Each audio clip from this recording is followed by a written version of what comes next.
dengan speaker yang pertama kita, iaitu speaker Dr. Andrew Chua. Dan saya perkenalkan speaker Dr. Andrew Chua. Okey, beliau akan menceritakan tentang penyakit yang sekarang berlaku sekarang, wabak yang berlaku sekarang, iaitu coronavirus. Okey, beliau adalah pakar nutrisi dan pencegahan perubatan. Beliau adalah seorang speaker yang cukup hebat, terkenal. Beliau telah di-invite, okey, di banyak negara, lebih sekitar Asia dekat sini, okey, daripada New Zealand, India, Singapura, Thailand, apa negara yang berdekatan dengan sini, disebabkan kepakaran beliau, beliau telah dijemput okey, untuk menyampaikan ceramah beliau tentang perubatan dan pakar pemakanan kita. Okey, dipersilakan Dr. Andrew dengan topik beliau. Dipersilakan. Halo, selamat tengah hari semua. Okey, nama saya Andrew. Saya berasal dari Melaka dan juga sekarang saya adalah presiden dalam Elken. Pada masa sampai sekarang saya sudah masuk Elken 20 tahun. Okey, saya sudah makan produk Elken sudah 20 tahun sebab kehebatan konsep MRT ini yang merupakan salah satu silibus daripada universiti dan ia sudah terbukti bahawa konsep ini berkesan dan juga sudah manfaat dan mendatangkan banyak manfaat kepada semua. Okey, saya sudah nampak banyak. Siapa pernah dengar ceramah saya daripada Facebook di sini? Siapa pernah jumpa dengan saya di atas pentas dan juga dengar perkongsian saya? Ada tak? Kalau ada, mungkin tulis ada atau yang ada punya boleh tulis ada. So saya nampak sekarang banyak kawan dalam juga. Ataupun tulis hai juga boleh. Dan sekarang, okey, biar kita lihat. Sekarang adalah hari keberapa kita sudah lockdown? Siapa tahu tak? So sudah masuk beberapa hari ini, 1 minggu ini, okey, kita punya case sudah melebihi 1,500 case yang confirm dan juga kadar kematian sudah naik ke 14 orang. Tapi okey, mengikut statistik daripada antarabangsa, okey, kita lebih kurang 4.5% kematian, tapi negara kita sudah cukup baiklah. So kita belum capai. Okey, kita belum capai lagi kadar kematian antarabangsa. Jadi kita kena bersyukur dan juga bagi satu tepukan syabas kepada pasukan-pasukan perubatan di front line dalam Malaysia dan juga antarabangsa. Okey, kita mesti respect mereka sebab mereka lah bekerja untuk kita. So kita kena stay at home untuk mereka kan. Jadi siapa di sini? Saya nak tahu siapa di sini masih stay kat home. Okey, boleh angkat tangan? Siapa di sini kat rumah punya? Boleh boleh tulis hi isikan hi dalam Facebook komen di sini. So harap semua orang stay kat home di sini. Jadi kita sangat-sangat takut. Kita sangat-sangat takut pada virus ini kan. Apa sebenarnya virus ini? So biar kita lihat di sini. Sebenarnya virus ini adalah musuh yang paling kejam pada tahun 2020 adalah COVID-19. So COVID-19 adalah sejenis coronavirus yang baru yang belum pernah dikenal pasti pada manusia sebelum ini. Okey, kita banyak dengar cerita-cerita dan juga video-video tentang COVID virus ini. Okey kan? Jadi kita perlu tahu siapa adalah golongan yang paling berisiko tinggi yang berpotensi dikalahkan dalam perang ini. Okey, yang pertama, golongan pertama adalah golongan tua. Okey. Kenapa golongan tua? Sebab golongan tua, mereka kebanyakan sistem dan juga organ mereka sudah tua, sudah uzur dan sudah slow sikit sebab kadar metabolisme tidak begitu cepat sekali berbanding dengan golongan yang muda. Jadi mereka lah berisiko tinggi untuk menjangkiti penyakit virus ini.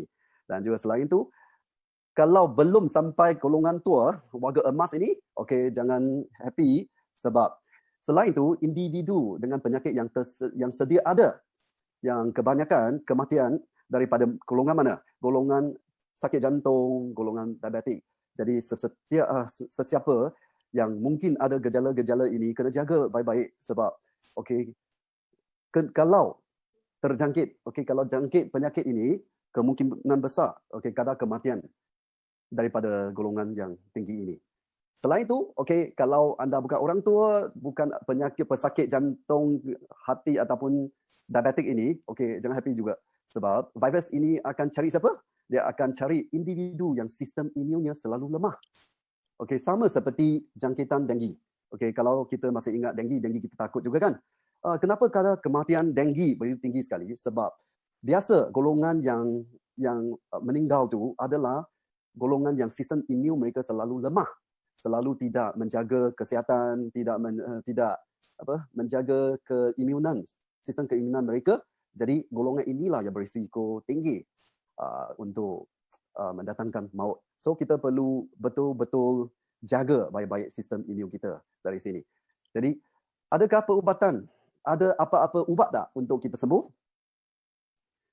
Seperti penyakit, okey, dulu pandemik dulu macam Ebola ke, MERS ke, SARS ke. Okey, bila kita dengar semua virus ini sangat-sangat takut.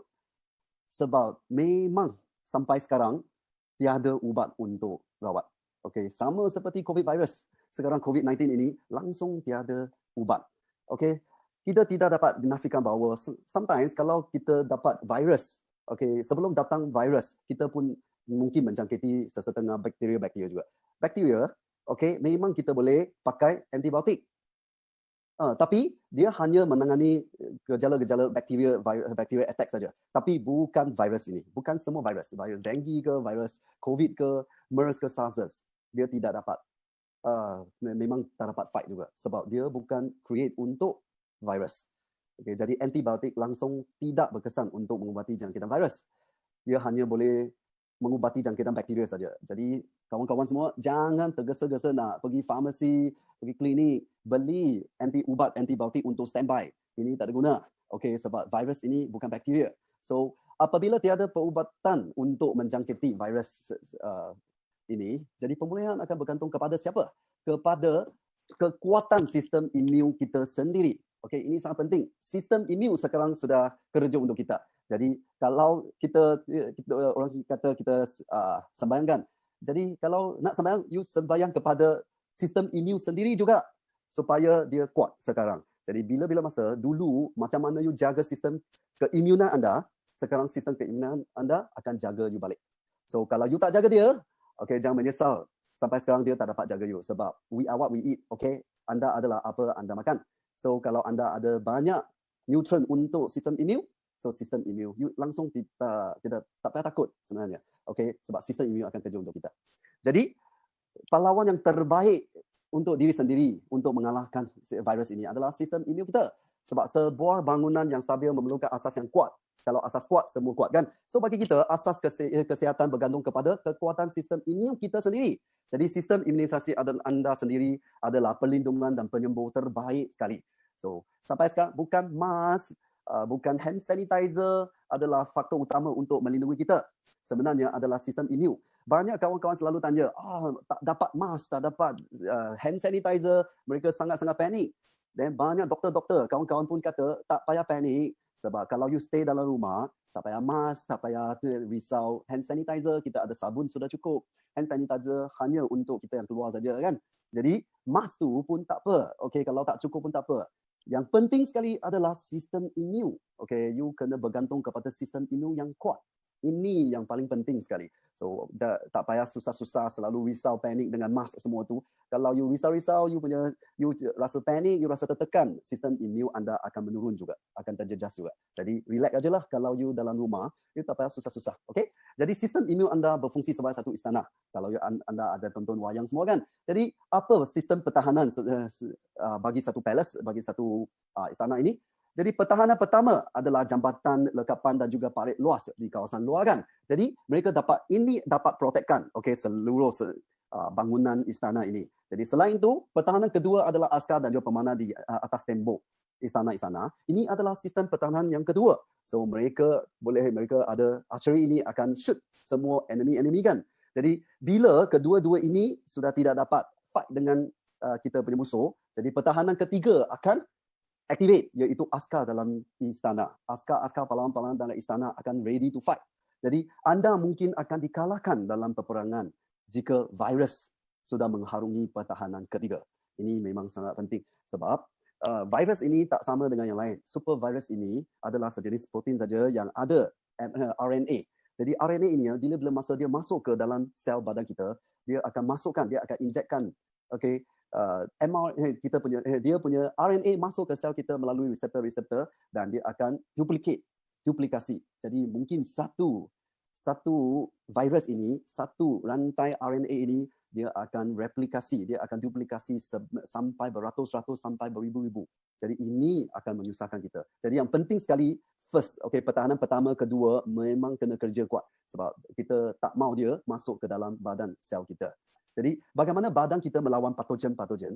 Jadi pertahanan pertama adalah dia act sebagai satu penghalang daripada kulit kita, lendir, wax ataupun air mata yang dapat menghalang kemasukan patogen ke dalam badan kita. Jadi sebenarnya kalau kita ada kita selesema ke, kita ada flu, bila ada phlegm, sebenarnya bagus sebab sistem pertahanan imun kita tengah buat kerja. Dia tengah fighting. Dia trapkan semua patogen ini dalam lendir-lendir kita. Jadi ini memang bagus.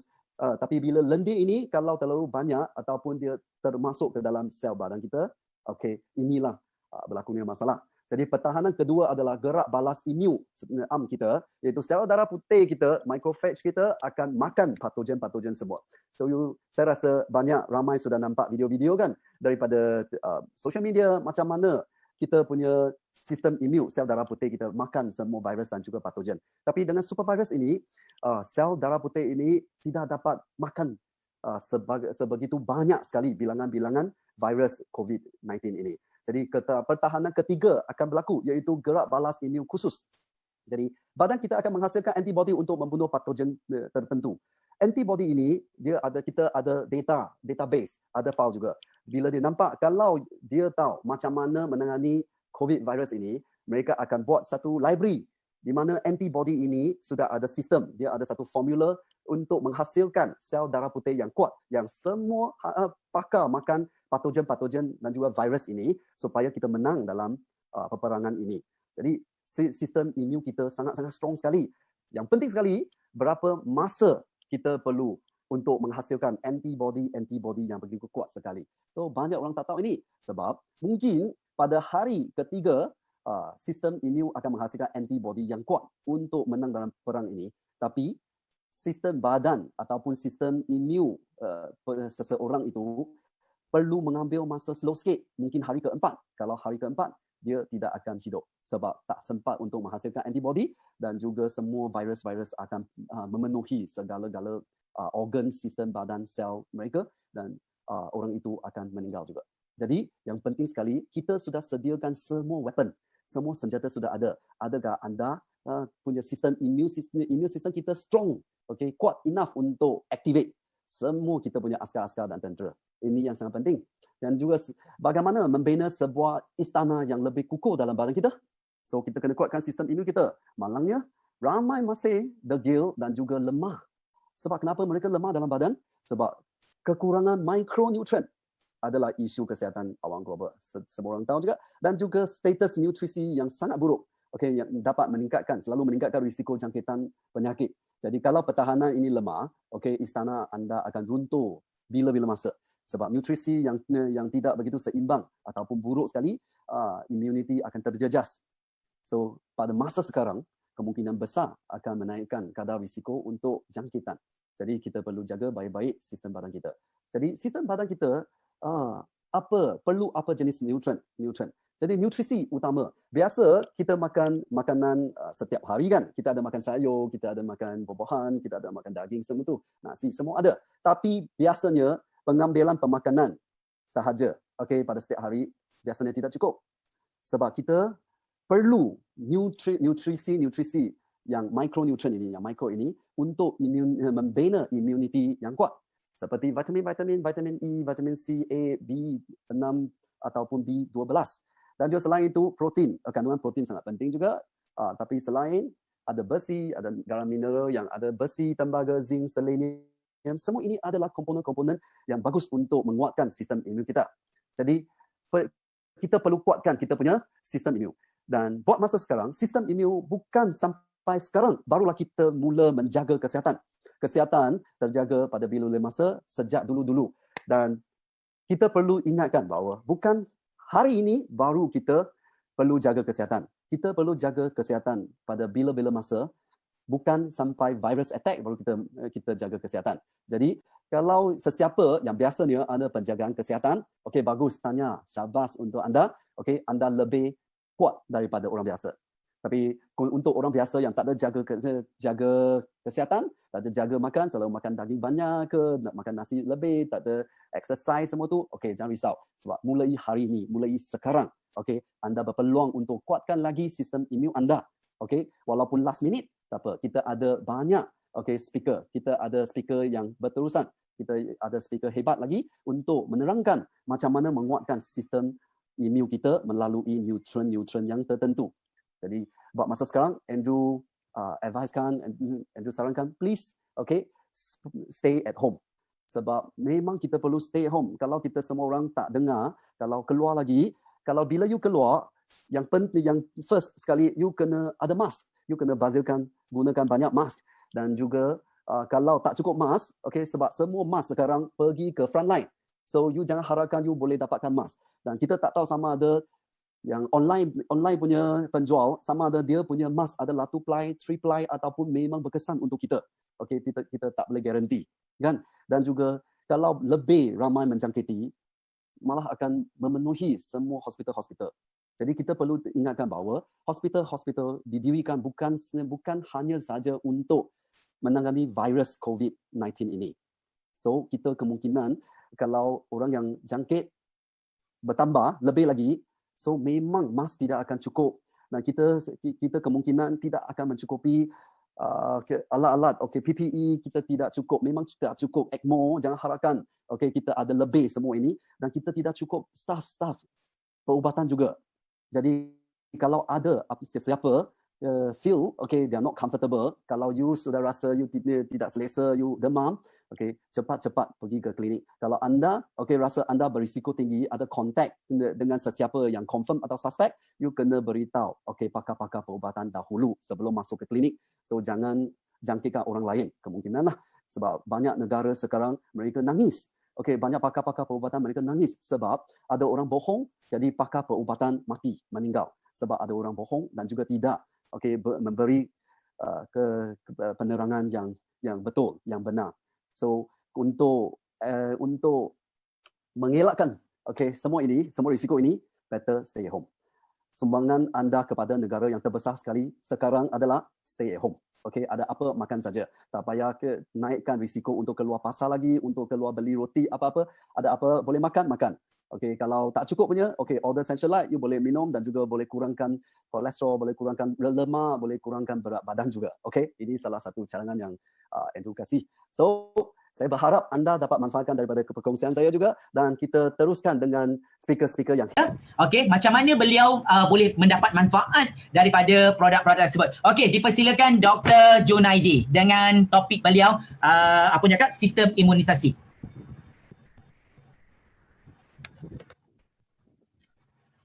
Assalamualaikum warahmatullahi wabarakatuh. Salam sejahtera dan selamat pagi. Apa khabar semua? Harap semuanya sihat dan harap semuanya ikut peraturan yang telah ditetapkan oleh kita punya pemimpin kerajaan kita agar anda stay at home, buat kerja anda dari rumah dan happy-happy, kita chill saja. Saya tengok dekat sini ada lebih kurang dekat hampir 300 yang sedang view dan ada lebih kurang dalam 479 yang komen. Sebelum saya nak share topik saya pada pagi ini, pada tengah hari ini, anda boleh klik like, komen and share dekat kawan-kawan yang lain supaya topik ini boleh jadi viral dan anda sebarkan manfaat apa yang saya nak sharekan pada hari ini. So pada hari ini perkongsian saya ini sangat special. Jarang saya bawa topik, kalau dalam page konsultan sihat saya, jarang saya bawa topik berkaitan dengan produk secara direct dan detail. Saya hanya cerita touch on the surface saja berkaitan dengan kesihatan, immune system. Tapi hari ini saya nak terus kepada produk dan pengalaman saya, bagaimana saya deal dengan saya bagi consultation kepada pesakit-pesakit yang ada masalah sistem imun, especially cancer. Saya dalam bidang consultation, saya buat personal consultation pada pesakit-pesakit cancer especially, lebih kurang dalam 100 lebih case. Ada yang cancer stage 4, ada yang cancer stage 3, ada breast cancer. Ini semua melibatkan sistem imun, antibody. Jadi bila kita cerita berkaitan dengan sistem imun, kita kena tahu apa penyakit-penyakit yang boleh berpunca daripada masalah sistem imun. Kalau kita tengok kes COVID contohnya, COVID adalah satu sejenis virus, yang membawa kepada masalah sistem imun. Kita tengok kes. Kes yang dikesan ada positif COVID di dunia ni adalah 339,000 lebih. Banyak tu, 339,000 lebih. Kematian pun dah beribu. Tapi orang hanya tengok COVID mati. Dekat Malaysia pun kes dah ada lebih kurang dalam 1,500. Kes kematian pun ada 14 kematian. Jadi kita takut. Kita rasa takut. Kita hanya fikir bila ada masalah COVID, positif COVID, mati. COVID berakhirnya mati. Kanser mati. Tapi orang tak tengok berapa ramai yang telah sembuh. Kita tengok dunia satu dunia ini COVID-19 ni adalah satu kes global yang melibatkan dunia positif 339,000 plus. Dan I'm sure the number keep on increasing. Yang mati, yang meninggal lebih kurang dalam beribu, saya tak ingat. Tapi yang sembuh adalah yang sembuh adalah 79,000. Kalau dekat Malaysia yang dikesan positif COVID-19 adalah 1,500 lebih. Yang sembuh, yang discharge daripada hospital lebih kurang dalam 159. Itu angka yang the latest yang saya tengok. 159 yang dah sembuh. After quarantine 14 days ni, yang dah sembuh 159, yang meninggal 14 orang. Kita hanya lihat angka 14 ini saja. Dan kita kena tengok, angka 14 ni kebanyakannya adalah yang dah ada sejarah penyakit. Dia ada kencing manis, dia ada darah tinggi, dia ada semua kebanyakannya ramai di kalangan yang meninggal tak boleh survive ni, 14 orang ni umur 70, ada 68, ada yang paling muda pun 40 lebih. Itu kebanyakan yang berumur dan ada sejarah penyakit. Tapi cuba kita tengok, saya nak bawa benda ni kepada pemikiran yang positif supaya orang tak terlalu takut, orang tak berputus harap, orang putus hope. Hope tu kita kena ada lagi sebab kita boleh usaha. Yang sembuh 159, bagaimana yang sembuh tu dia boleh cope, dia boleh deal dengan masalah yang dihadapinya. Ini adalah COVID-19 yang adalah sangat-sangat bahaya. Very dangerous illness yang boleh kita panggil kategori contagious disease yang boleh merebak. Dia merebak cepat saja dan virus kita tak boleh nampak. Dengan kita punya naked eyes tak boleh nampak. Melainkan kalau kita ada mikroskop elektron mikroskop kita boleh tengok. Light mikroskop dekat apa namanya, dekat sekolah kita tak boleh guna lah. Dekat mak-mak biasa tak boleh. Dia elektron mikroskop saja. Okey, jadi bila kita bercerita pasal orang yang dah sembuh COVID ni, apa yang dibuat? Itu isunya. Orang hanya nampak COVID mati. Apa yang dibuat orang yang dah sembuh ni? Pasti ada something good, something right yang dia buat. Yang kita tak interview orang ni pun sebenarnya. Bagaimana dia buat? Macam mana dia boleh discharge? Macam mana dia boleh sembuh? Okey, sebenarnya macam ni. Make it short Bila kita cakap berkaitan dengan virus ni dia tak sama dengan bakteria. Virus tak sama dengan bakteria. Kalau kita belajar biologi secara mendalam, bakteria adalah living thing, benda hidup. Virus adalah non-living thing, benda yang bukan hidup. Kalau dia nak hidup, dia perlukan perumah. Dia perlukan perumah untuk hidup. Contohnya, saya bagi contoh virus denggi. Denggi tu adalah virus. Cuma beza denggi dengan COVID-19 ni, denggi dia perlu ejen untuk bawa virus tu baru hinggap pada perumah. Ejen apa? Ejen virus denggi adalah nyamuk. So nyamuk dia gigit manusia, bila gigit manusia, dia cari perumah. Perumah dia apa? Sel darah merah. So dia attack dekat sel darah merah, so barulah dia transfer dia punya DNA. DNA tu dia membiak replikasi, replicate banyak-banyak. DNA tu pecah, jadilah bleeding, denggi berdarah. Sama juga dengan COVID-19. COVID-19 dia tak ada ejen yang tolong bawa dia. Dia boleh transfer melalui wap hembusan nafas kita, dia boleh melalui udara dan any liquid. So dia attach pada perumah. Host dia apa? Dia nak cari apa? Dia nak cari perumah dia adalah ni, respiratory tract. Trachea, paru-paru. Dia nak cari. Once dia attach dekat saluran pernafasan manusia, itulah perumah dia. Baru dia spread, replicate. Jadi macam mana? How to stop? Kalau bakteria, kita boleh bagi antibiotik. Bagi antibiotik telan, habis. Bakteria tu habis. Ataupun kalau bakteria tu infectious pada air, kita masak, boil air tu sampai dia didih 100 darjah Celsius, mati, habis. Virus tadi istilah mati. Dia tadi istilah mati. Sebab dia non-living thing. Bila dia attach dekat host, rumah, baru dia start living. So, virus dia perlukan antiviral dan kita hanya counter. Kita hanya cover, jaga baik-baik, take care our body. Itu saja. Sebab itulah kes denggi contohnya, saya ada pengalaman denggi.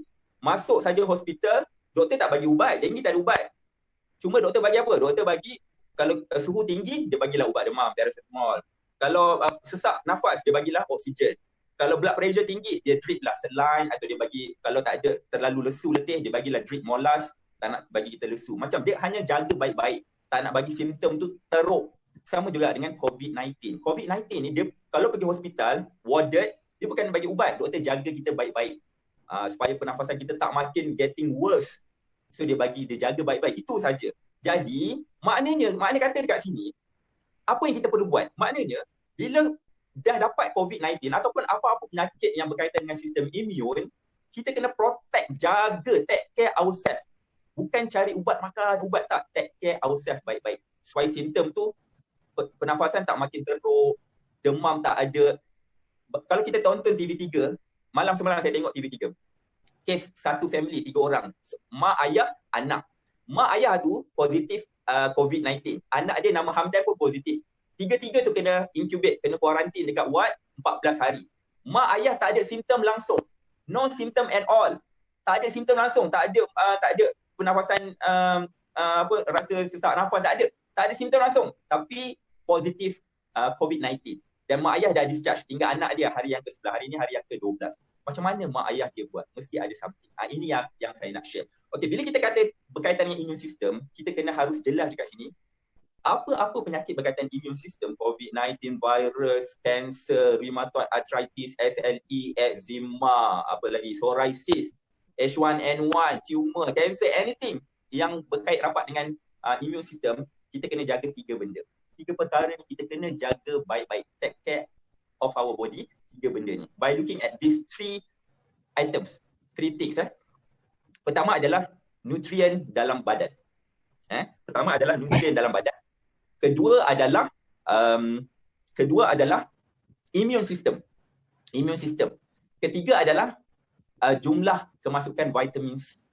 Saya akan topik pada hari ini, saya akan cerita cover 3 benda. Nutrien dalam badan pastikan cukup. Bila nutrien badan cukup dalam tubuh badan kita, jadilah apa-apa penyakit pun kita dah separa selamat. Sebab apa? Kita jaga nutrien. Bila jaga nutrien, insya-Allah blood profile takkan terjejas. Hemoglobin takkan jatuh, platelet takkan jatuh. Iron any nutrien dalam tubuh badan ni tak terjejas. So kita dapatlah doktor bagi treatment apa-apa pun, badan kita mampu develop balik. Ini yang saya buat pada pesakit kanser contohnya. Kalau pesakit kanser, saya jaga nutrien betul-betul dalam tubuh badan. Kekalkan nutrien, di samping kita nak jaga dia punya pemakanan natural, sebenarnya tak mampu. Bila orang dah sakit, dah terlantar sakit dekat hospital, kita nampak makanan macam tu saja. Kita nampak makanan macam tu je. Ibarat ikan dekat air, macam tu saja kita pandang dia. Kita dah selera dah tak ada dah. Dekat sinilah pentingnya pengambilan suplemen. Suplemen tak perlu pada selera makan. Ambil, ngap, telan saja, settle. Jaga nutrien. Yang kedua, kita jaga imun. Macam mana kita nak boost up immune system? Boost up immune system naturally. Kalau kita ambil suplemen pun, apa suplemen yang natural and organic? Nanti saya akan cover. Ketiga, macam mana kita nak ambil vitamin C? Jenis macam mana kita nak ambil? Bagaimana kita nak ambil? Okay, yang pertama, untuk tambahkan nutrien dalam tubuh badan sebenarnya. Nutrien ni dia ada 2 jenis kategori. Satu makro, kedua mikro. Makro tu kita kena ambil dalam in large quantities. Contohnya makro adalah karbohidrat. Makan nasi itu adalah nutrien. Kita makan protein itu adalah nutrien. Kita makan lemak, minyak itu adalah makronutrien. So makronutrien ni ada 3. Karbohidrat, protein dengan lemak, minyak. Mikronutrien ni yang biasanya orang susah nak dapat dari makanan. Mikronutrien ni adalah vitamins dan mineral yang sepatutnya kita kena ambil kita kena makan buah dan sayur-sayur dalam kuantiti yang banyak dan fresh, mentah, tak boleh masak. Cuba anda tengok pagi tadi anda makan apa? Kita ambil lah bihun goreng, nasi lemak. Okay, makronutrien tu dah cukup dah. Karbohidrat, lemak dengan protein tu tak payah cerita dah, memang dah ada dah confirm. Vitamin dan mineral mana satu? Mana yang vitamin mineral yang ada dalam nasi lemak, ada dalam roti canai, capati, yang ada dalam bihun goreng, mie goreng? Tak ada. Relax. Sama juga kita makan tengah hari. Makronutrien tu sah-sah confirm dah ada. Protein, karbohidrat tak payah cerita, memang sah-sah ada. Lemak lagi banyak dah ada, tak payah nak cerita. Vitamin dan mineral mana satu kita ambil? Buah berapa biji anda makan satu hari? Dan berapa jenis? Tak cukup. Jadi nak cukup benda ni, nak tak nak, wajib ambil suplemen. Kalau nak cerita dari segi natural, saya adalah nutritionist biochemist. Saya lebih pada pro natural. Kalau kita nak cerita berkaitan natural, okey, suplemen tak perlu natural. Okey, saya bagi tahu anda. Setiap hari kita kena ambil 46 jenis nutrien perlu. 46 tak boleh miss. Dengan fosfat, iron, kalsium, vitamin A, D, E, K, C, zinc, iron lah, zinc. So benda tu macam mana kita nak ambil? Kena cukupkan 46 jenis. Jadi bagaimana kita nak ambil 46 jenis? Kalau go for natural, kita kena makan sekurang-kurangnya 10 jenis buah-buah dan sayur-sayur fresh, mentah, tanpa masak. 5 jenis sayur, 5 jenis buah, 7 jenis sayur, 3 jenis buah, 4 jenis sayur, 6 jenis buah, 1 jenis sayur, 9 jenis buah. Campur-campur. Tak kisah, it's not about quantity, it's about variety. And variety color, various color pun kena ada juga. Banyak jenis dan lagi satu, dan banyak pelbagai warna. Tak mampu. Memang tak mampu. Jadi kita go for supplement but natural and organic. Apa dia? Saya cadangkan ambil Japanese Organic Spirulina. Inilah yang saya amalkan ketika saya ada masalah, saya diwarded masuk ward HUKM, disahkan dengki. Macam mana saya kekalkan platelet saya? Jumlah platelet. Bila orang yang ada masalah dengki, banyak yang tak boleh survive, yang banyak mati tu, yang banyak meninggal tu sebab apa? Disebabkan nutrien tak cukup. Bila nutrien tak cukup, platelet drop. Bila platelet drop, ada bleeding sikit, bleeding tu tak boleh nak stop. Lepas tu hemoglobin drop. Bila hemoglobin drop, sel darah merah, hemoglobin ni sel darah merah yang angkut oksigen. Hemoglobin, bacaan hemoglobin dan darah drop, mulalah oksigen tak cukup dalam tubuh badan. Bila oksigen tak cukup dalam tubuh badan, kita rasa lesu, kita rasa penat, kita rasa lemah. Lepas tu everything start drop. Orang meninggal sebab tu, bukan sebab dengki. Sama juga dengan kanser. Kemoterapi tak salah, buat radioterapi, buat kemoterapi, badan tak boleh nak tanggung. Kulit dah jadi terbakar. Lepas tu darah drop. Blood profile semua getting worse. Lepas tu selera makan drop. Jadi macam mana kita nak counter balik? Jadi orang meninggal kanser sebab tu, bukan sebab kanser. Most of people meninggal tak boleh survive disebabkan nutrien tak cukup dalam tubuh badan. Jadi saya cadangkan ambil Japanese Organic Spirulina. Bila saya buat masuk dengki, saya telan spirulina tu lebih kurang dalam 1 cup tu lebih kurang dalam 100 lebih satu hari. 100 lebih 100. Sebab saya rasa apa? Sebab saya rasa janganlah kita letih tak larat, kepala dah pening. Hidang makanan sedap macam mana kita dah tak pandang. So no choice. We got no choice. Saya ambil spirulina, telan, makan lebih kurang dalam 100 biji. Kesannya apa? Kesannya hari ke-5 platelet tak drop lagi. Platelet tak drop. Platelet saya time tu drop sikit tapi 299 bacaan dia. Orang dengki hari ke-5 sepatutnya platelet dah drop below 100 tapi platelet saya masih 299. Spirulina quantity large in large quantity. Sebab saya faham apa yang saya makan tu. Jadi bila dah macam tu, doktor pun dah blur. Macam mana nak buat ni? Simptom apa? Positif. Tapi blood platelet tak drop, saya makan spirulina. Sama juga dengan immune system. So anda kena ambil Japanese Organic Spirulina. Okay, macam mana nak pilih kriteria? Saya tengok ada tak orang kata tak boleh makan dalam kuantiti yang banyak nanti efek buah pinggang. Saya bagi tahu spirulina Japanese Organic Spirulina, sepatutnya kita makan Japanese Spirulina Organic Spirulina ni dia ada spesifikasi dia. Pertama dalam bentuk tablet, tak boleh dalam bentuk liquid, tak boleh dalam bentuk kapsul. Kedua, mesti Japanese, made in Japan. Sebab orang Jepun saja berjaya culture dengan baik. Ketiga, ada stiker KKM. Label tu, certified KKM. Keempat, mestilah ada logo certified organic. Kelima, mesti ada halal. Keenam, mesti ada saintis, bukan artis. Saintis, bukan artis. Enam ni dekat pasaran, hanya Elton saja yang saya tengok berjaya fulfill all the criteria ni. Produk lain tak ada. Dan spirulina Elton, kalau kita tengok ingredient dia, spirulina 100%. So spirulina ni, pendapat saya, spirulina ni bukan, kalau spirulina Elton, dia bukan kategori supplement. Bukan kategori supplement. Spirulina Elton adalah kategori makanan. Kategori makanan. Bila kategori makanan, kita ambil kuantiti banyak pun tak menjejaskan kesihatan. Umpama kita makan sayur dan buah dari kuantiti banyak. Jejas kesihatan tak? Efek buah pinggang? Tak efek. Sebab dia adalah makanan. Dia adalah alga yang hidup dalam fresh water, fresh water atau marine water. Hidup dalam air, lepas tu kita ambil air tu, kita dehydrate, buang air, lepas tu dia jadi powder. Spirulina tu air dah buang, dia jadi powder lah. Lepas tu kita tabletkan dia. So dia bukan kategori suplemen. Bila bukan kategori suplemen, dia adalah kategori makanan. Bila kategori makanan, dia tak ada side effect kalau kita ambil banyak. Sebab itulah dos orang ambil 10 biji ke, 30 biji ke, 100 biji pun, dia tak ada kesan yang tak baik sebab dia adalah makanan. Sebab itulah orang kanser, saya bagi 30 biji pagi, 30 biji tengah hari, 30 biji malam. Bila dia nak buat kemo, dia nak buat radio, saya dah tak risau dah. Confirm lepas kemo, lepas radio, bacaan darah tak drop, platelet tak terjejas, selera makan tak terjejas. Kalau ada pun muntah sikit-sikit manja-manja hari pertama saja. Lepas tu getting better. Sebab dia adalah kategori makanan. Ada spirulina brand dekat luar, kalau kita tengok ingredient, 98% adalah spirulina, 1% magnesium stearate. Magnesium stearate ni adalah logam berat, heavy metals, ada sikit. Lepas tu dia ada letak preservative. So ini bukan makanan, ini dah kategori supplement. Dan kalau tengok spirulina Elton, tak perlu spesifik dos, ambil terlebih pun tak ada masalah, lagi banyak lagi bagus sebab memang kita tak makan buah sayur setiap hari pun. Lepas tu dia tak ada before and after. Boleh makan before meal, boleh ambil after meal. Kalau makan before meal dia mengenyangkan. Kalau makan after meal dia naikkan balik selera makan. So both time can possible boleh ambil. Itu spirulina.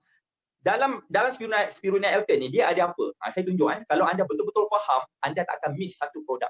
Tak akan miss dan anda kena makan setiap hari. Anda yang mana tonton ni, saya tengok ada berapa orang yang tengok. Lebih kurang ada 302.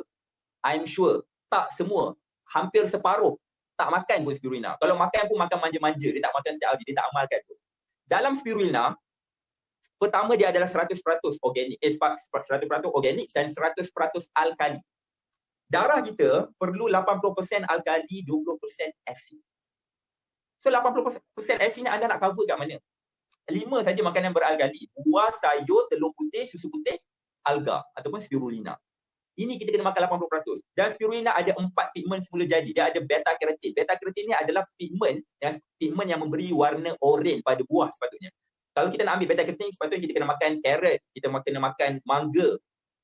Yang mana-mana buah oranye tu dia ada beta karotin. Beta karotin ni adalah sejenis pigmen yang ada sifat antioksidan dan anti-cancer properties. Dan spirulina paling kaya beta karotin. Ada 4 pigmen. Dia bukan saja beta karotin, dia ada phycocyanin, dia ada xanthophyll, dia ada chlorophyll. Lepas tu spirulina dia ada 20 jenis mineral. 20 jenis mineral dia ada. Dia ada magnesium, dia ada kalsium, dia ada sodium, 20 jenis. Spirulina juga ada 18 jenis vitamin. Dia ada vitamin A, vitamin D, vitamin E, vitamin K, all vitamin ada 18.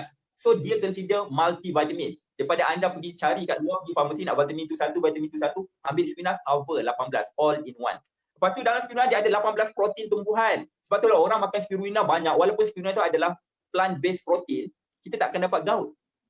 Berbanding kalau kita ambil protein dari haiwan, ambil terlebih, excess protein dari haiwan, animal protein, makan terlebih, selalu darah tersumbat. Especially daging. Sebab dia berat, heavy. Dia nak proses tu dia berat. Kalau kita makan terlebih mungkin dapat gout. Tapi kalau spirulina disebabkan dia adalah plant-based protein, makan terlebih macam mana pun gout tak akan dapat. Kalau gout lah lagi banyak saya suruh ditibai spirulina. Dan dalam spirulina ada karbohidrat. Dia umpama nasi. Especially tambah kita nak dekat bulan puasa ni, makan spirulina lebih time sahur. Kalau tak nak sahur pun tak apa, telan spirulina banyak-banyak. Dalam berapa satu genggam, satu cap tu telan saja. Sebab dia cover part protein, part karbohidrat. Dan spirulina juga dia ada lemak. Yang kita pergi ambil fish oil, kita ambil minyak yang sihat lah, minyak zaitun, olive oil, sunflower oil, semua mahal-mahal. Baik kita ambil spirulina pun dah cover minyak, linolenic acid, semua dalam tu semua dah cover all. Alright? Itu berkaitan spirulina. Dan spirulina juga saya suka untuk orang, saya cadangkan supaya orang wajib makan sebab dia ada clinical study. Saya orang sains, dan saya juga buat research. Saya ada paper jurnal yang saya sendiri buat research. Kita boleh nilai produk tu sama ada produk sampah, kategori sampah, cuma dan dia overclaim ataupun dia memang ada scientific journal yang endorsed by scientists. Spirulina saya dah kaji. Semua ada journal, medical journal, semua dah clinical. Clinical tu maksudnya dia dah test pada manusia, dah test pada patient dan proven. Itu spirulina. Banyak, ada 12 kajian. Spirulina boleh kurangkan lower down kita punya kolesterol level, kolesterol jahat yang kita panggil LDL. Lepas tu spirulina dia ada anti-aging properties. Kalau orang nak awet muda, makan spirulina. Kalau orang nak turun berat badan, makan spirulina before meal supaya dia mengenyangkan. So kita kuranglah food intake. Lepas tu spirulina pula dia ada anti-cancer properties. Itu spirulina. Saya cerita, saya adalah dulu saya adalah penderma darah di pusat perubatan UM, penderma tegar, penderma tegar, bukan penderma manja-manja setahun sekali, tak, saya penderma tegar dekat pusat perubatan UM. Bila saya derma kali ke-12 saya tak ingat, lebih kurang macam tu lah. Kali ke-12 saya derma, doktor sahkan dekat pusat perubatan UM, Jabatan Transfus Darah. Saya sangat popular kat situ. Pergi sebut nama saya, dia akan kena, oh Junaidi Saya derma whole blood. Bila saya derma darah, doktor kat situ dia kata, wah, you punya darah sangat cantik. Platelet cantik, hemoglobin cantik, lepas tu sel darah merah semua cantik, and you are still young. Boleh tak you stop whole blood? You stop derma whole blood, I nak you punya platelet saja. So saya dipilih untuk derma platelet. Saya adalah platelet donor. Kalau penderma darah biasa kita panggil whole blood donor ni, semua orang boleh lah. Kalau dia tak ada chronic punya illness, dia boleh saja. Tapi daripada whole blood ni, siapa yang betul-betul sihat, yang betul-betul cantik darah dia, akan dipilih untuk derma platelet. Saya adalah penderma platelet pusat perubatan UM. Dan platelet saya, kalau kita nak derma platelet ni, kalau derma whole blood 3 ke 4 bulan sekali baru kita boleh derma. Maksud maknanya setahun lebih kurang dalam 4 kali maksimum baru boleh derma. Tapi kalau derma platelet, kita boleh derma sekerap 2 minggu sekali. Maknanya sebulan 2 kali boleh derma. Tahu derma platelet macam ni? Derma platelet, dia akan screening badan kita, lepas tu kita duduk dekat atas katil, darah akan keluar masuk dalam mesin. Mesin tu akan putar, centrifuge, dia akan asingkan. Sel darah merah akan return balik dalam tubuh badan kita, platelet akan tergantung. Platelet akan tergantung kat situ. Platelet warna kuning. Kalau saya tengok penderma sebelah katil saya, platelet dia warna kuning keruh, cloudy yellow, cloudy sikit. So sebagai ahli pemakanan, ahli nutrisi, saya tengok kalau dia cloudy warna gelap-gelap sikit, dia cloudy lah, dia keruh sikit, maknanya dia mungkin dia banyak makan benda yang berlemak, santan, sup, apa yang diamalkan tu. Platelet saya warna kuning emas, golden yellow. Dan doktor pusat perubatan UM decide hanya saya saja, dan ada beberapa yang betul-betul kualiti platelet, boleh derma. Platelet saya digunakan untuk sakit kanser baby cancer. Sakit baby cancer, dia akan call saya untuk derma platelet. Dia akan panggil saya. So hasil makan Spirulina. Bila kita derma platelet atau bila kita derma darah, biasanya doktor akan prescribe, doktor akan bagi kita nak makan iron, nak makan vitamin B2 supaya next cycle kita boleh derma sekali lagi, qualified to donate. Tapi saya tak pernah ambil. Balik rumah saya makan balik, bedal balik Spirulina, platelet akan naik balik. So kita qualified untuk derma sekali lagi platelet. So jangan tinggal Spirulina. In any situation, makan Spirulina. Tak ada kesan sampingan sebab dia adalah makanan. Proven. Dia kata proven maksudnya clinically proven. Alright. Itu pertama. Bila kita dah jaga nutrien, insyaAllah kita punya blood profile akan betulkan sendiri. Badan kita ni tak perlu kita nak fikir platelet aku drop apa nak makan, tak perlu. Supply saja nutrien yang cukup, 46 jenis essential nutrien, dia akan develop betul. Apa yang kurang dia akan tambah, apa yang tinggi dia akan rendahkan balik. Dia betulkan, itu sistem badan, biologi bekerja. Bukan kita platelet rendah masuk platelet, ni saya darah merah, ini masuk itu masuk, bukan. Masuk 46 jenis, kau pilihlah sendiri. Dia betulkan balik. Itu konsep biologi sebenarnya. Bila dah jaga nutrien, kedua kita kena tahu apa makanan yang kita boleh ambil supaya dia boost up immune system. Okay? Kalau nak cerita dari segi produk, saya recommend LG6. Dalam Elken dia ada produk LG6. LG6 apa? LG6 adalah kolostrum susu awal lembu 6 jam pertama. Kalau ibu lembu tu dia lahirkan anak, kita perah susu dia, susu yang keluar tu akan warna kuning, kekuningan. So susu tu mengandungi kolostrum. Sepatutnya kita tak ada, kita bagi pada anak dia. Tapi manusia nak juga kolostrum, so kita buatlah tablet kan. Kesian, itu tablet kan, jadilah LG6. So LG6 itu bagus untuk boost up immune. Dia bukan makan, dia lawan virus. Bukan makan, lawan bakteria. LG6 itu dia bukan lawan. Dia bagi makanan pada tubuh badan kita sendiri. Antibody pada tubuh badan kita sendiri yang akan lawan bakteria dan virus tersebut. So bakteria dengan virus adalah kategori foreign materials, benda asing. Bila benda asing, tubuh badan dia akan detect, oh ni benda asing, aku serang dia. Tetapi disebabkan tentera kita dalam tubuh badan tak diberi makan dengan baik, so tentera dia tengok je lah, oh tu musuh jalan, lalu sajalah. Dia ketuk lah dengan cotak, tapi tak ketuk dengan cotak, dia tengok saja sebab dia pun lembik, tak diberi makan. So fungsi LG6 bagi makan pada tentera dalam tubuh badan. So bila kita makan LG6, tentera tubuh badan kita ni segarlah sikit, bertenaga. Bila bertenaga barulah dia boleh buat kerja. Konsep dia macam tu ya. Alright, itu yang kedua. Bila imun badan dah boost up, kita rangsang dia. Ketiga, kita kena ambil vitamin C. Ni vitamin C ni yang saya nak cerita. Vitamin C ni adalah vitamin C ni adalah sejenis kita panggil dalam istilah saintifik dia adalah acid ascorbic. Bila kata orang tanya vitamin C tu apa? Vitamin C tu adalah acid ascorbic. Orang nampak educated ni. Padahal anda belajar KL tu je, kan? Alright. Jadi vitamin C adalah acid ascorbic. Jumlah yang kita sepatutnya kena ambil kalau untuk orang dewasa lebih kurang dalam 70 mg sahaja. Itu untuk orang dewasa yang sihat. Yang sihat 100%. Kalau tak 100% pun dalam 99% sihat. Tak ada batuk, kulit cantik, gebu, tak ada masalah. Bedak daki pun tak ada. Semua cantik sihat. 70 mg tak ada masalah. Tapi kalau batuk sikit, kulit masih bergerak, jerawat pun masih ada, bisul pun masih keluar, tak cukup 70 mg. At least 500 mg ke atas. Yang terbaik 1000. Jumlah maksimum vitamin C yang diperlukan oleh seorang dewasa kalau ada batuk sikit, kalau ada demam sikit, tak sihat sikit ataupun tak berapa sedap, letih, cepat letih, ada penyakit lah, separa sihat lah pendek kata. Maksimum tak boleh lebih dari 2000 mg. Jadi vitamin C, ramai orang dekat luar dia kata, tak boleh ambil vitamin C terlebih, nanti efek buah pinggang. Dengar sini baik-baik. Pandang mata saya baik-baik.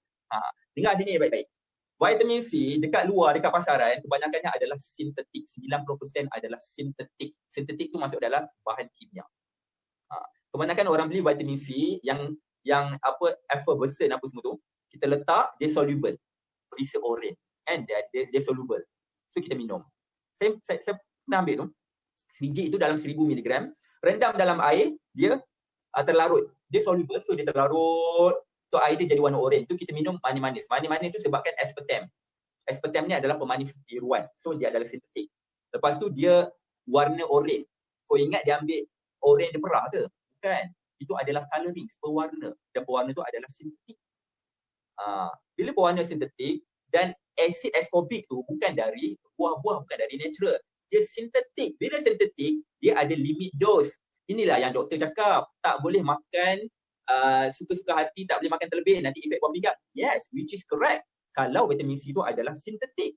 Kalau sintetik, foreign materials, badan tak boleh remove out. Kalau terlalu banyak sangat terlebih makan vitamin C, dia tak sempat nak cerna, so dia akan deposited into kidney. Tertinggal dekat kidney. Kidney adalah filter. So dia akan filter vitamin C tu tak bagi keluar, dia tak sempat nak keluar sebab terlalu banyak. Bila terlalu banyak deposit dekat kidney kita, tertinggal kat kidney tu, lama-lama dia accumulate, jadilah batu karang ataupun efek pada buah pinggang. Itu kalau sintetik. Tapi kalau kita ambil vitamin C daripada natural, contohnya daripada buah jambu batu contohnya. Buah jambu batu, sebiji buah jambu batu lebih kurang ada dalam 200 mg.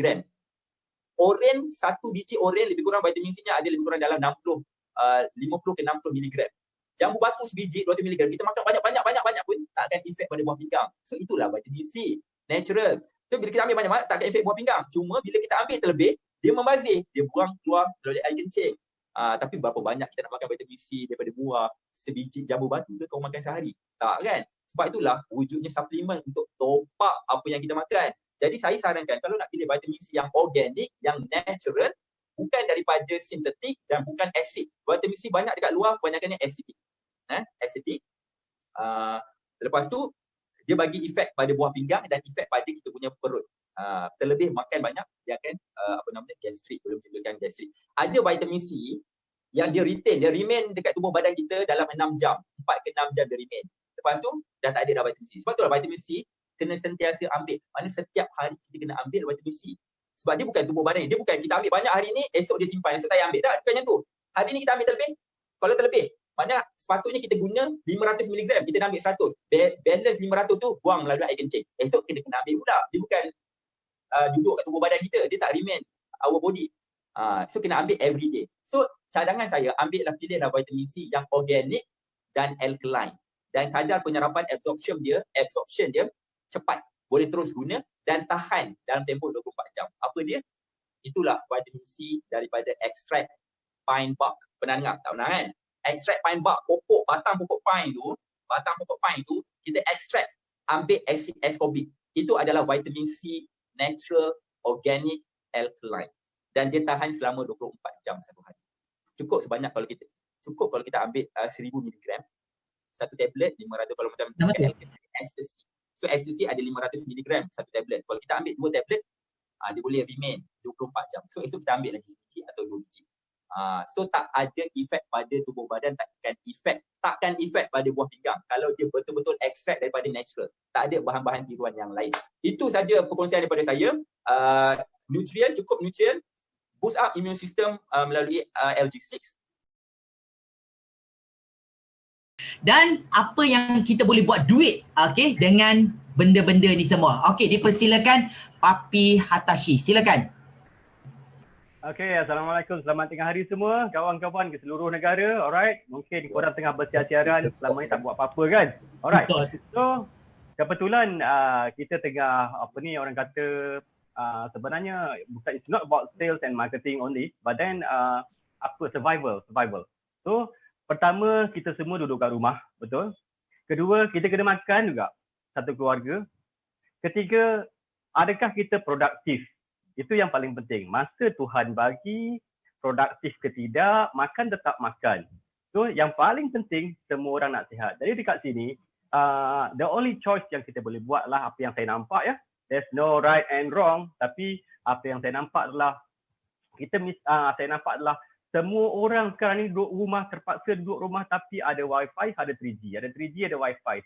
Pagi celik buka WhatsApp, tengok Facebook, tengok news semua kan. Jadi apa kata kita sama-sama stay at home and make money from home. Dan di sini saya nak berkongsi sikit, kita ada banyaklah bantuan tadi, ada 2 speaker cakap iaitu Dr. Andrew bercerita pasal betapa pentingnya kita berjaga kesihatan, betapa pentingnya untuk kita bukan saja jaga kesihatan, bahkan hormat kepada kawan-kawan yang lain supaya tidak keluar, sebab kehadiran kita tu mungkin memberi risiko, kehadiran kawan-kawan kita pun memberi risiko kepada kawan-kawan yang lain. Jadi kat sini lepas tu Dr. Junaidi dia bercerita pasal kepentingan spirulina, nutrien yang lengkap itulah punca sistem pertahanan kita bagus.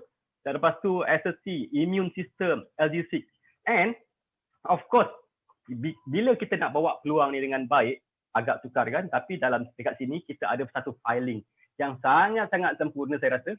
Belum sepenuhnya siap tahu, tapi dah cukup canggih. Jadi kat sini saya nak kongsikan sekejap je, mungkin 3 minit. This is Health Global Millionaires filing untuk MRT, Molecular Reform Therapy. Jadi di sini saya akan scroll, kesihatan adalah aset paling mahal. Jadi filing ini adalah yang kita akan gunakan untuk berkongsi dengan kawan-kawan kita macam mana kita nak jana pendapatan ketika kita duduk di rumah, dipaksa duduk di rumah dan dipaksa untuk boleh buat duit dengan wifi dan 3G only dengan support Zoom semua. Okay? So, don't worry, company ni dah 25 tahun di pasaran dan bermakna sebuah company yang platform yang sangat dipercayai, platform yang orang kata reliable, kita boleh jadikan carrier. Jadi kat sini, wellness is now 3.4 trillion global industry, 3 kali ganda lebih besar. So to me is, bayangkan selepas ini semua negara di dunia, semua makhluk di dunia ni akan bercerita pasal kesihatan. Majority bertahun-tahun. Tapi yang paling kita risau adalah sekiranya pandemik ini diteruskan lagi 2 bulan, 2 minggu. 2 minggu lagi tambah, 2 bulan lagi tambah. What will happen to our income? Itu yang paling penting. Jadi di sini, ini peluang keemasan, kita ada support yang banyak, kita ada mentor-mentor, kita ada sistem pendidikan, dan setiap hari dihambarkan dengan ilmu-ilmu. Pukul 9, pukul 12, pukul 9, pukul 12, non-stop. Selagi ada MCO, selagi itu kita kekal kat sini dengan pukul 9, pukul 12, pukul 9 dan pukul 12 tengah hari dan pukul 9 malam setiap hari. Untuk apa? Untuk kita sama-sama menjadi pendapatan. Dengan cara apa? Hanya like, share, comment and share. Itu je. Jadi kat sini filing ini contohnya boleh membantu anda. Ini tidak sakit, tidak bermakna anda sihat. 99.9% individu berada dalam keadaan dalam separah sihat. Jika berlarutan, ia mungkin bertambah kronik. Macam Dr. Andrew cakap, kebanyakan pesakit menjadi mangsa adalah orang-orang yang dah ada basic penyakit. Betul? Ini adalah contoh-contoh sistem yang mungkin kita tak perasan, tapi sebenarnya semua orang ada simptom. Jadi filing ini sangat-sangat membantu, you can see, dan boleh didapati daripada pihak management nanti. Semua ini adalah untuk membantu dan ada setiap produk explanation so that kita tak terbantut untuk bercerita dengan prospek dan ia boleh di-print dalam bentuk A4 juga. So, tapi pada masa yang sama, you see, berserta dengan kita punya package-package. Jadi contoh dekat sini, apa dia package yang digalakkan oleh Dr. Junaidi tadi? Ini dia, Precise Virus, iaitu spirulina, ada vitamin C, SSC 500 dan ada juga LG6. Yang ni untuk start niaga hanya dengan nilai RM350 saja kita dah ada set sistem imun dan kesihatan nutrien lengkap untuk seluruh keluarga. Bayangkan RM350. Sekarang kan masing-masing dapat moratorium. Boleh claim kan 6 bulan tak payah bayar hutang bank, 6 bulan tak payah bayar hutang kereta, hutang rumah, PTPTN, kredit kad, betul tak? Jadi gunakan bajet ni untuk kita berniaga. Tak ada siapa yang tak ada kat rumah sekarang. Semua orang duduk rumah. Tak ada siapa yang tak tengok handphone sekarang. Semua orang ada wifi pada 3G. Tak ada siapa yang tak takut dengan kesihatan. Betul tak? Jadi tak ada siapa juga yang tak nak buat duit. Sehat dan duit, dua benda yang utama. Okay? Jadi this is peluang terbaik. Jadi dekat sini dapat apa selepas ni? Ini antara contoh-contoh lain. Ini untuk sakit jantung, untuk set ibu mengandung, ada macam-macam lah. At the same time, kita ada juga katalog lain apa ni? Ada juga set untuk penyakit-penyakit lain. So, sampailah hujung ni, alright. Ada lagi katalog harga. Setiap produk dengan harga dia. Dan ada 16 produk semua. Tapi yang paling penting, ni dia. Okay. Ada anda sihat 30 BB dan anda sihat 650 BB. Saya bagi contoh. Okay. Kita berkongsi dengan 6 orang kawan. Okay. 3 kanan, 3 kiri. Dah dapat RM189. Tadi modalnya berapa? Baru 350. Dah 70%. Hampir balik modal. Tapi yang paling penting, kita kongsikan semua. Hari-hari pergi share. Berkongsi saja. Minggu kedua dah dapat RM226, lepas tu RM1,360, lepas tu RM16,329. Bayangkan kalau semua orang ambil sistem imun, semua orang ambil nutrien setiap bulan. 4 hari pun boleh dapat RM16,000. 1 minggu pun boleh dapat RM16,000. Itu semua terpulang pada anda. Pilihan di tangan anda. Jadi kalau anda nakkan yang premium, anda boleh pilih yang set. Ini dia. Iaitu set 650. Yang mana kita kongsi saja sebab semua orang tak buat apa-apa. Semua orang hanya tunggu wifi, tunggu message, tunggu WhatsApp, tengok Facebook, tengok YouTube, betul tak? Kenapa tak kita jana pendapatan dari sini? Sedangkan support semua ada, kemudahan semua dah disediakan. Jadi itu saja saya punya perkongsian pada tengah hari ini. Semoga 3 speaker tadi dapat membantu kita semua untuk menjana pendapatan yang sangat-sangat kita perlukan memangnya. Jadi saya tak nak lengahkan masa lagi. Saya mempersilakan kita punya MC. Sekian, terima kasih. Assalamualaikum. Okey, terima kasih